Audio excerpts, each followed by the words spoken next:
Data minimisation privacy का एक बहुत इंपॉर्टेंट प्रिंसिपल जो है कहता है कि डेटा वो कलेक्ट कीजिए जो आपको चाहिए, उसके अलावा कुछ भी नहीं।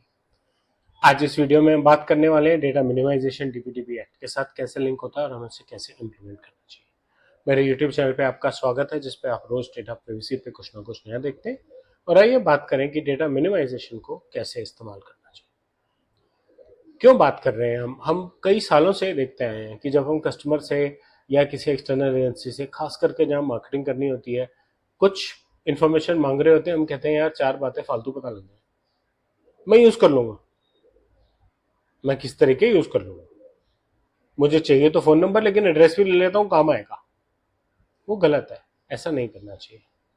बिजनेसेस को डेटा उतना कलेक्ट करना चाहिए जितना उनको चाहिए। क्यों? क्योंकि फालतू डेटा अपने पास रखने से आप एक्स्ट्रा डेटा रख रहे हो और कंप्लायंस और ब्रीच का रिस्क और ज्यादा बढ़ा रहे हो, जो कि सही बात नहीं है। आप ही को नुकसान होगा उसका।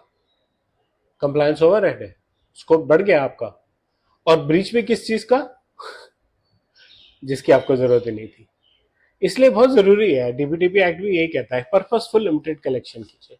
आपने डिसाइड किया मुझे क्या सर्विस देनी है, आप डिसाइड कीजिए वो सर्विस देने के लिए मुझे इन्फॉर्मेशन क्या चाहिए। उस इन्फॉर्मेशन के फील्ड्स बनाइए, वो इन्फॉर्मेशन लीजिए, उन पे ग्रेनुलर कंसेंट कीजिए और सिर्फ उस पर्पस के लिए वो इन्फॉर्मेशन यूज कीजिए। एक्स्ट्रा इन्फॉर्मेशन मत लीजिए, ध्यान से काम कीजिए।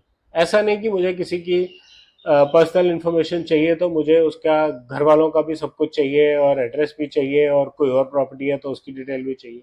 सिर्फ वो कलेक्ट कीजिए जो जरूरी है। जस्ट इन केस डेटा जैसी कोई चीज नहीं होनी चाहिए। शायद मुझे इसकी कभी जरूरत पड़ेगी, जब पड़ेगी तो ले लेना। हो सकता है तब तक उसने अपना घर ही बदल लिया और 5 पुराने एड्रेस अपने पास लेके खुश हो जाओ, 2 साल बाद जब जरूरत पड़ी तो वो तो रहता ही कहीं हो रहा है। अपने फॉर्म्स, अपने एपीआई इस हिसाब से बनाइए कि प्रिवेसी का ध्यान रख सके। Login screens data collection forms की इस हिसाब से बनाइए कि आप प्रिवेसी का ध्यान रख सके, डेटा मिनिमाइजेशन का ध्यान रख सके। जब आप पेपर पे डॉक्यूमेंट कर रहे हो, स्क्रीन्स, कंसेंट की स्क्रीन्स, डेटा कलेक्शन की स्क्रीन्स, जब आप सॉफ्टवेयर डिजाइनिंग कर रहे हो, सारे कलेक्शन डेटा पॉइंट्स को मैप कीजिए, फील्ड्स को जस्टिफाई कीजिए। जो फील्ड जस्टिफाई ना हो सके उसको रिमूव कर दीजिए, एनोनिमाइज कीजिए, सूडोनिमाइज कीजिए जहां जहां पॉसिबल है। और फाइनली अपने आप को और अपनी टीम को बोलिए, सोचो हर एक फील्ड में, क्या ये चाहिए था? क्या इसकी एक्चुअली जरूरत थी? और अगर हाँ थी तो डॉक्यूमेंटेशन में डिफाइन कीजिए क्यों चाहिए थी। रेगुलेटर्स पूछ लेंगे ये क्यों कलेक्ट किया, फिर मत कहिएगा यार ये चाहिए नहीं था, पेनल्टी लग सकती है।